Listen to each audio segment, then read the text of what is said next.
কবিগুরু রবীন্দ্রনাথ ঠাকুরের জীবন স্মৃতির পরবর্তী অংশ। আমাদের অন্যান্য আলোচনার মধ্যে বাংলা শব্দতত্ত্বের একটা আলোচনা ছিল।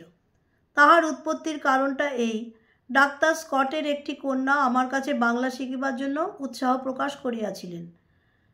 তাহাকে বাংলা বর্ণমালা শিখাইবার সময় গর্ব করিয়া বলিয়াছিলাম যে আমাদের ভাষার বানানের মধ্যে একটা ধর্মজ্ঞান আছে। পদে পদে নিয়ম লঙ্ঘন করাই তাহার নিয়ম নহে। তাহাকে জানাইয়াছিলাম ইংরেজি বানান রীতির অসংযম নিতান্তই হাস্যকর। কেবল তাহা মুখস্থ করিয়া আমাদিগকে পরীক্ষা দিতে হয় বলিয়াই সেটা এমন শোকাবহ। কিন্তু আমার গর্ব টিকিল না। দেখিলাম বাংলা বানানো বাঁধন মানে না।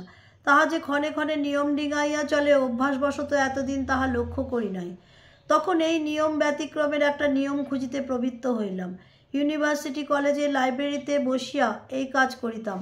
লোকেন এই বিষয়ে আমাকে যে সাহায্য করিত তাহাতে আমার বিস্ময় বোধ হইত। তাহার পর কয়েক বছর পরে সিভিল সার্ভিসে প্রবেশ করিয়া লোকেন যখন ভারতবর্ষে ফিরিল, তখন সেই কলেজের লাইব্রেরি ঘরে হাস্যতরঙ্গিত যে আলোচনা শুরু হইয়াছিল তাহাই ক্রমশ প্রশস্ত হইয়া প্রবাহিত হইতে লাগিল। সাহিত্যে লোকেনের প্রবল আনন্দ আমার রচনার বেগকে পালের হাওয়ার মতো অগ্রসর করিয়াছে। আমার পূর্ণ যৌবনের দিনে সাধনার সম্পাদক হইয়া অবিশ্রাম গতিতে যখন গদ্য পদ্য জুড়ি হাঁকাইয়া চলিয়াছি, তখন লোকেনের অজস্র উৎসাহ আমার উদ্যমকে একটুও ক্লান্ত হতে দেয় নাই। তখনকার কত পঞ্চভূতের ডায়েরি এবং কত কবিতা মফস্বলে তাহারই বাংলা ঘরে বসিয়া লেখা। আমাদের কাব্যালোচনা ও সঙ্গীতের সভা কতদিন সন্ধ্যাতারার আমলে শুরু হইয়া শুকতারার আমলে ভোরের হাওয়ার মধ্যে রাতের দীপশিখার সঙ্গে সঙ্গেই অবসান হইয়াছে।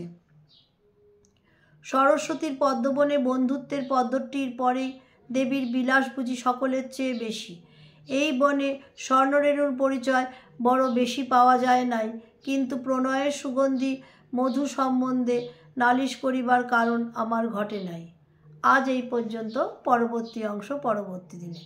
আমার এই পাঠ যদি আপনাদের ভালো লেগে থাকে, লাইক শেয়ার, চ্যানেলটা একটু সাবস্ক্রাইব করে দেবেন। নমস্কার।